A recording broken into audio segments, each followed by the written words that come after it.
নমস্কার বন্ধুরা, শ্রাবণী রান্নাঘরে আপনাদের সবাইকে স্বাগত জানিয়ে আমি আবারও একটা রান্নার ভিডিও নিয়ে আপনাদের সামনে চলে এসেছি। আজকের আমি আপনাদের ডালের বড়ি দিয়ে মটর ডালের বড়ি দিয়ে একটা অসাধারণ রেসিপি বানিয়ে দেখাবো। আশা করি আপনাদের ভালো লাগবে। তার জন্য কিন্তু আমার পুরো ভিডিওটা আপনাদের দেখতে হবে। আর দেখা শুরু করার আগে একটা লাইক দেবেন, সুন্দর একটা কমেন্ট করবেন আর শেয়ার করতে কিন্তু ভুলবেন না। তাহলে চলুন আজকের আমি এই মটর ডালের বড়ি দিয়ে কি বানাই সেটা আপনারা একবার দেখে নিন। রান্নাটা করার জন্য আমি এখানে দেখুন বেশ কিছুটা মটর ডালের বড়ি নিয়ে নিয়েছি। আর যখন আপনাদের রান্না করতে ইচ্ছা করবে না বা বাড়িতে সেরকম কিছু থাকবে না, সবজি বা মাছ মাংস কিছু থাকবে না, তখন আপনারা এই রান্নাটা কিন্তু করতে পারেন। দেখবেন এইটা দিয়েই কিন্তু আপনারা সব ভাত খেয়ে নিতে পারবেন, আর কিন্তু কিছুই লাগবে না। দেখুন রান্নাটা করার জন্য প্রথমে আমি এখানে গ্যাসটা অন করে একটা কড়া বসিয়ে দিয়েছি। আর কড়ার মধ্যে দিয়েছি দেখুন বেশ কিছুটা সর্ষের তেল। রান্নাটা কিন্তু আমি এখানে সর্ষের তেলেই করব। আমার মনে হয় রান্নাটা সর্ষের তেলে করলেই বেশি ভালো লাগবে। দেখুন তেলটা আমার একটু গরম হতে দেব। তেলটা আমার এখানে গরম হয়ে গেছে। এইবারে আমি তেলের মধ্যে দিয়ে দেব, দেখুন তেলের মধ্যে আমি ডালের বড়িগুলো এখানে দিয়ে দেব। ডালের বড়িগুলো তেলের মধ্যে দিয়ে দিলাম। দিয়ে ডালের বড়িগুলোকে প্রথমে খুব ভালোভাবে ভেজে নিতে হবে। বেশ লাল লাল করে প্রথমে আমি বড়িগুলো ভেজে নেব। এমনভাবে বড়িগুলো ভাজতে হবে যাতে বড়িগুলো পুড়ে না যায়, অথচ সুন্দরভাবে লাল করে ভাজা হয়ে যায়। এইভাবে প্রথমে আমাকে বড়িগুলো একটু খুব ভালোভাবে ভেজে নিতে হবে। বড়িগুলো আমার এখানে লাল করে ভাজা হয়ে গেছে। এইবারে আমি বড়িগুলোকে তুলে আলাদা করে রেখে দেব। প্রথমে বড়িগুলোকে দেখুন আলাদা করে তুলে রেখে দিতে হবে। বড়িগুলো আমি এখানে আলাদা করে তুলে রেখে দিয়েছি। আর আবারও কিন্তু কড়ার মধ্যে দিয়ে দেব সর্ষের তেল। এখানে দেখুন আমি কিন্তু প্রায় 2 থেকে আড়াই চামচের মতো সর্ষের তেল দিয়ে দিলাম। তেলটা আমার এখানে গরম হয়ে গেছে। এবারে আমি তেলের মধ্যে দিয়ে দেব পেঁয়াজ কুচি। এখানে দেখুন আমি কিন্তু একটা বড় সাইজের পেঁয়াজ কুচি করে রেখেছিলাম। সেই পেঁয়াজের আমি কিন্তু এখানে অর্ধেকটা দেব, পুরোটা কিন্তু দেব না, অর্ধেকটা আমি তেলের মধ্যে দিলাম।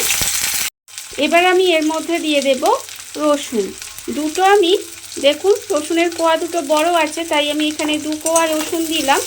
এবারে আমি এর মধ্যে দিয়ে দেব একটা শুকনো লঙ্কা আর একটা কাঁচা লঙ্কা। কতটা ঝাল আপনারা খাবেন সেটা বুঝে কিন্তু শুকনো লঙ্কা আর কাঁচা লঙ্কাটা ব্যবহার করবেন। এবারে আমি এর মধ্যে দিয়ে দেব 1 চামচ মতো গোটা জিরে দিয়ে দিলাম। দিয়ে এবারে মশলাটাকে একটু হালকা করে ভেজে নেব। খুব বেশি ভাজার দরকার নেই, মশলাটা আমি একটু হালকা করে ভেজে নেব। মশলাটা আমার এখানে দেখুন হালকা করে ভাজা হয়ে গেছে। এইবারে আমি মশলাটাকে আলাদা করে নামিয়ে একটু ঠান্ডা করে নেব। মশলাটাকে দেখুন এখানে কিন্তু আলাদা করে তুলে নিতে হবে, আর তুলে একটু ঠান্ডা করে নিতে হবে। মশলাটা আমার এখানে দেখুন ঠান্ডা হয়ে গেছে। এবারে আমি মশলাটাকে একটু বেটে নেব। প্রথমে মশলাটা খুব ভালোভাবে মিহি করে একটু বেটে নিতে হবে। মশলাটা আমার এখানে দেখুন বাটা হয়ে গেছে। মশলাটা আমি এখানে ভালোভাবে বেটে নিয়ে চলে এসেছি। এইবারে আমি একটা বড় সাইজের বাটি নিয়ে নিয়েছি। বাটির মধ্যে প্রথমে আমি দেব যে মশলাটা আমি এক্ষুনি পেস্ট করে আনলাম, সেই মশলাটা আমি এর মধ্যে দিয়ে নেব। এইবারে আমি এর মধ্যে দিয়ে দেব, দেখুন এখানে আমি রেখেছি যে একটা বড় সাইজের পেঁয়াজ নিয়েছিলাম, তার অর্ধেকটা আমি ভেজে নিয়ে মশলাটা বেটে নিয়েছি। আর যে অর্ধেকটা ছিল সেই অর্ধেকটা পেঁয়াজ কিন্তু আমি এখানে নিয়ে নিলাম। এবারে আমি এর মধ্যে দিয়ে দেব একটা মাঝারি সাইজের টমেটো, এইভাবে একটু টুকরো করে রেখেছি, সেই টমেটোটাও আমি এর মধ্যে দিয়ে দিলাম। এবারে আমি এর মধ্যে দেব দেখুন আন্দাজ মতো নুন, আর দেব এখানে 1/2 চামচ হলুদের গুঁড়ো। এবারে আমি এর মধ্যে দিয়ে দেব যে বড়িটা আমি এখানে ভেজে রেখেছিলাম, সেই ভাজা বড়িটা আমি এর মধ্যে দিয়ে দিলাম। আর আমি দেব এর মধ্যে একটা চেরা কাঁচা লঙ্কা। আমি আগেই বলেছি যে আপনারা কতটা ঝাল খাবেন সেটা বুঝে কিন্তু লঙ্কাগুলো ব্যবহার করবেন। এবার সমস্ত কিছু এর সঙ্গে ভালোভাবে হাত দিয়ে প্রথমে মেখে নেব। খুব ভালোভাবে এইভাবে হাত দিয়ে একটু মেখে নিতে হবে। দেখুন আমি কিন্তু খুব ভালোভাবে হাত দিয়ে এইভাবে সুন্দর করে একটু মেখে নিচ্ছি। বড়িটা আমি এখানে খুব ভালোভাবে মেখে নিয়েছি। আর অন্যদিকে দেখুন গ্যাসটা অন করে কিন্তু আবারও কড়া বসিয়ে দিয়েছি। এবারে যে বড়িটা আমি মাখলাম সেই বড়িটা কিন্তু আমি কড়ার মধ্যে দিয়ে দিলাম। দিয়ে এবারে দেখুন যে বাটিটার মধ্যে আমি মেখেছিলাম সেই বাটিটার মধ্যে অল্প সামান্য একটু জল দিলাম। দিয়ে এই বাটিটা খুব ভালোভাবে একটু ধুয়ে নেব। অল্প একটু জল দিয়ে বাটিটা আমি ধুয়ে নিয়েছি। এবারে সেই জলটা কিন্তু আমি এই কড়ার মধ্যে দিয়ে দিলাম।